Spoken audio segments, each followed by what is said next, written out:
Healing, deep, deep healing. I found them very empowering.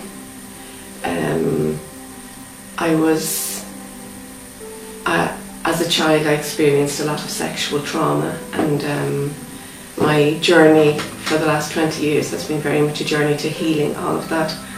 And I just found the first weekend in particular, incredibly healing, very empowering, in a very positive way. I loved the emphasis you put on compassion and kindness and all those virtues in your workshops, and you combine it with the whole with the sexuality.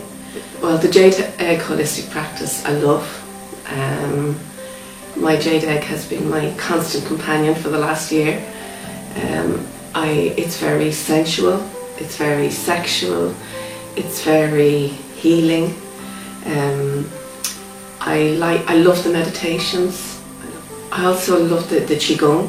I had a little bit of experience of Qigong before, but I really like the movements, the gentleness of them, and yet there's a strength in them as well.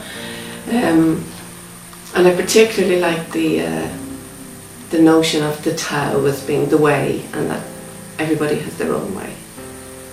And we're all unique, and we're all special, and we all have to find that way. And I think Anna Martha is a wonderful teacher. I think she's beautiful, inside and outside. And while the nature of the work is quite serious, you do bring a great light-heartedness to it and a great fun, and we've lots of laugh. You know, I'm almost 60, so it's wonderful to experience kind of a reawakening of your sexuality when you're almost 60, which has been very nice for me personally and very nice for me in my relationship with my husband. So yeah, I just think every woman should have a Jade Egg.